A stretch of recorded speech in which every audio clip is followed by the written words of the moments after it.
For years, Washington told the world that if companies wanted certainty, scale, and access, they had to go through the United States. Donald Trump just blew that model up.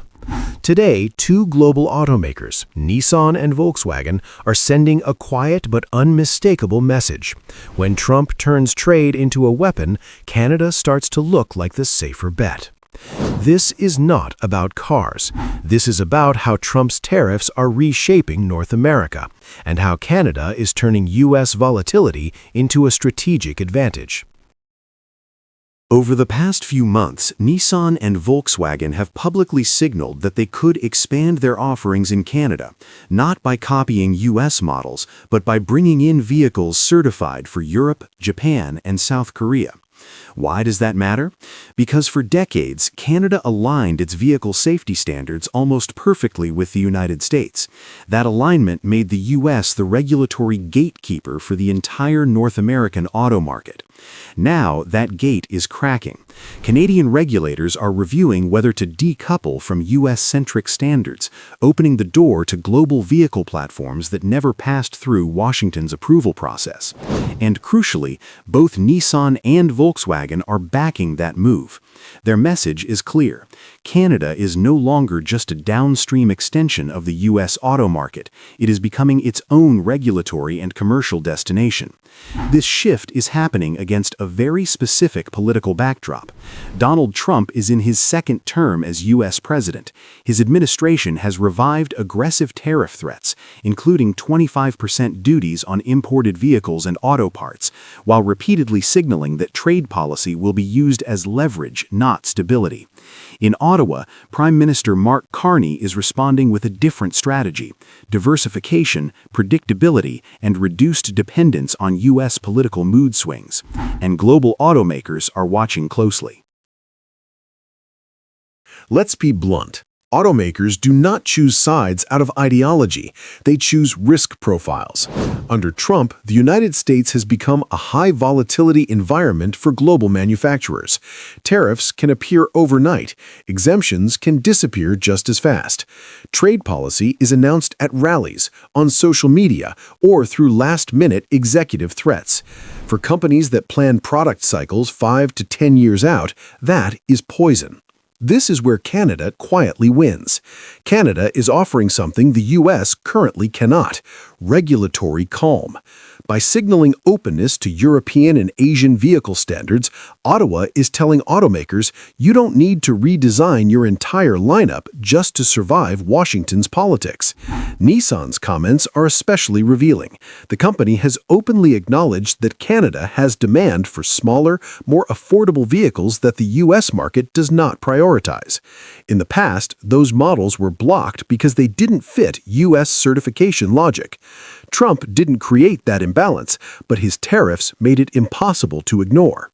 Volkswagen's position reinforces the same logic. The company sells far more models globally than it is allowed to sell in Canada today. If Canada loosens its dependence on U.S. rules, Volkswagen gains immediate flexibility without expanding its exposure to American trade chaos. This is the key point many U.S. commentators miss. Trump's tariffs are not bringing jobs home. They are changing corporate math. When the cost of relying on the U.S. rises, companies don't always fight back. They reroute. The United States still has scale. What it is losing under Trump is credibility. Canada, by contrast, is leaning into its reputation as a rules-based, predictable economy, even while standing firm against U.S. pressure. Ottawa has already shown it is willing to enforce trade agreements strictly, including against American firms that fall outside compliance frameworks. At the same time, Canada is accelerating trade and regulatory diversification across Europe and the Indo-Pacific. For automakers, this matters more than speeches. A vehicle approved under EU or Japanese standards can be sold across multiple global markets with minimal modification. A vehicle trapped inside U.S. certification logic cannot. By opening its system, Canada is effectively saying you don't have to choose between North America and the rest of the world anymore. That puts U.S. automakers in an uncomfortable position. A more open Canadian market disadvantages U.S.-only platforms, while rewarding companies with global supply chains. And that disadvantage is not caused by Canada. It is triggered by Trump's insistence on turning trade into a loyalty test. Ironically, this is exactly what Trump claims to oppose, America losing influence over global rules. Yet, here we are. We've seen this movie before. Trump imposed tariffs on China and supply chains shifted to Southeast Asia. Trump threatened allies and trade blocs diversified. Now Trump escalates auto tariffs and Canada becomes the alternative hub. This is the pattern. Pressure without predictability produces exit, not obedience. Nissan and Volkswagen are not staging a protest, they are executing risk management. And that should worry Washington far more than any headline about foreign cars. Because once companies redesign their strategies around Canada, they don't simply snap back when the political mood changes. Regulatory independence is sticky. Market diversification compounds. What makes this shift more significant is timing. This is happening as the White House signals that tariffs are no longer a temporary tool, but a permanent feature of U.S. policy. For automakers, that distinction matters. Predictable costs can be managed, political volatility cannot. When trade rules change by headline, companies don't adjust pricing, they adjust geography. Canada is sending the opposite signal. Ottawa is modernizing regulations through consultation, not threats, and aligning with globally accepted standards rather than improvising policy. That tells boardrooms Canada is planning, not reacting. Once automakers build pathways that reduce dependence on U.S. volatility, they rarely reverse course.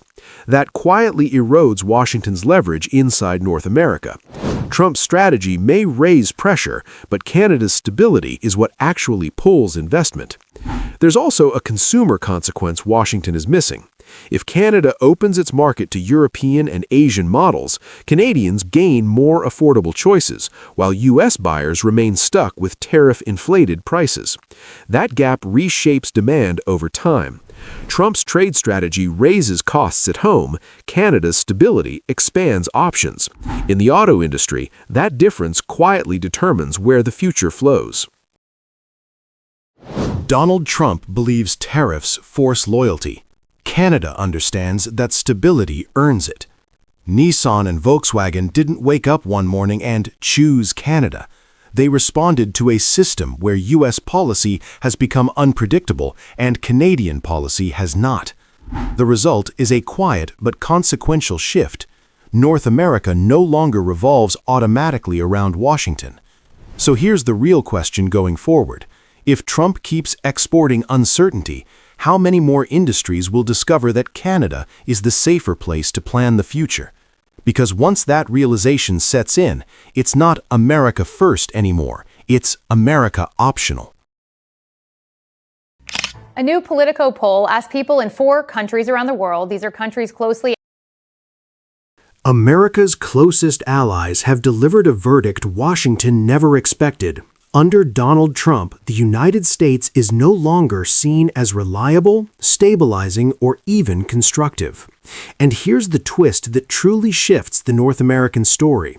Canada isn't just reacting to this moment, Canada is benefiting from it. And the timing could not be more symbolic. As global tensions rise and economies brace for another turbulent year, Canada's reputation for steady leadership suddenly carries more weight than ever. What looked like a diplomatic setback for Washington is now becoming a strategic opening for Ottawa. A new international poll has sent a political shockwave across the continent. For the first time in years, major U.S. allies, including Canada, Britain, Germany, France, and Australia, now believe the United States creates more global problems than it solves. And in Canada, the shift is even more striking. A growing majority of Canadians view Trump's second term as an era defined by instability, unpredictability, and political volatility. This sentiment didn't form overnight. Over the past year, Canadians have watched a series of abrupt tariff hikes, aggressive pressure campaigns on supply chains, repeated threats directed at partners, and a pattern of walking away from multilateral commitments. The more Washington leaned into unilateralism, the more Canadians began asking a simple question. If the U.S. won't act like a stable partner, why should we assume it still is one? Meanwhile, in Ottawa, Prime Minister Mark Carney has charted a completely different path. His government has pushed for diversified partnerships across Asia and Europe, embraced clean energy diplomacy, expanded defense collaboration with key Indo-Pacific partners, and presented Canada as a calm, predictable counterweight to America's turbulence. This new poll doesn't just measure opinion, it reveals a profound shift in the global balance of trust. What stands out most in this poll is not frustration, it's resignation. America's closest partners appear to have accepted that the U.S. is no longer the steady, reliable power they once depended on. Trump's governing style, now sharpened in his second term, leans heavily on confrontation, economic pressure, and political theatrics. Allies have struggled to keep up with sudden tariff jumps, shifting demands, and a foreign policy approach that prioritizes domestic applause over diplomatic stability. From Europe to the Pacific, conversations that once centered on coordinating with Washington now revolve around how to protect national interests from Washington. Even in Canada, historically the closest and most integrated U.S. partner, public confidence has eroded quickly. Canadians have watched the auto sector thrown into chaos, natural resource exports targeted without warning, and supply chains exposed to political whims rather than long-term planning. For many Canadians, Trump's America isn't simply unpredictable, it's actively destabilizing. And here is where the story takes an unexpected turn.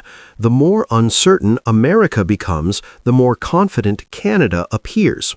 Carney's message throughout 2025 has been consistent. Canada must operate as a stable nation in an unstable world. That message has resonated deeply, not only with international partners, but also with Canadians themselves. Canada has spent the past year strengthening ties with South Korea, Japan, ASEAN members, and the European Union. It has positioned itself as a clean energy leader with a reliable grid, a predictable regulatory environment, and rapidly growing export opportunities. It has invested in defense at levels unseen in decades, signaling that Canada is prepared to defend its sovereignty and its role in the global democratic landscape. Most importantly, Canada has leaned into its reputation for political steadiness. At a moment when the U.S. seems to swing from one dramatic announcement to the next, Canada is broadcasting a quieter, more strategic message. We don't lurch, we plan. Declining trust in the United States is not just a matter of perception. It has real-world consequences. When confidence in U.S. leadership falls, trade partners begin exploring alternatives. Defense planners reconsider their assumptions. Investors look for safer ground, and governments search for allies who offer continuity rather than chaos. Canada fits that role perfectly. Its economy is stable. Its politics, while competitive, are not defined by abrupt ideological swings. Its foreign policy emphasizes cooperation and long-term commitments, and its approach to trade and industry policy is far more predictable than Washington's tariff-driven strategy of recent years. This trust vacuum isn't theoretical.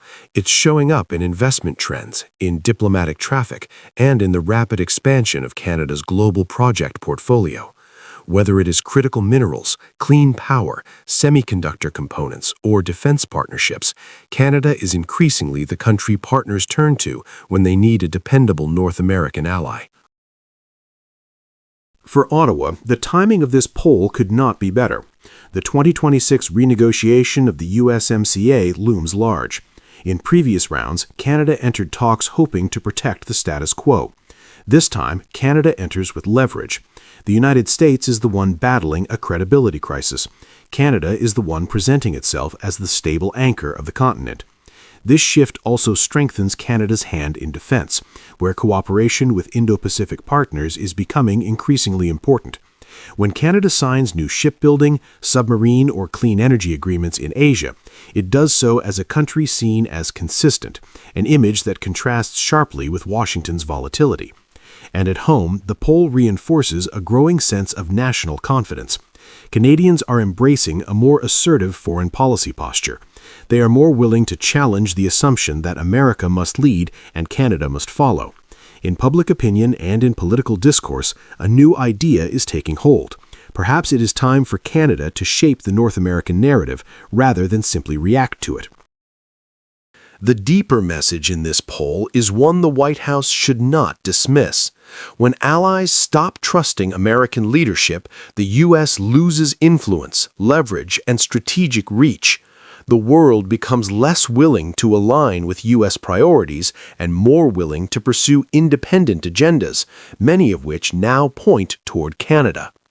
If this trust gap continues to widen, Trump's America may find itself increasingly isolated in the international system it once dominated, and Canada, whether it sought the role or not, will find itself becoming an alternative pillar of reliability in a world hungry for it. America's allies have spoken clearly.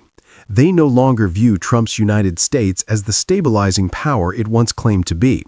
And instead of collapsing under that pressure, Canada has stepped forward with renewed confidence, stronger diplomatic instincts, and a growing network of global partnerships. The real question now is not why trust in America is falling. The real question is whether Canada is prepared to fully embrace the leadership space the world is quietly opening for it.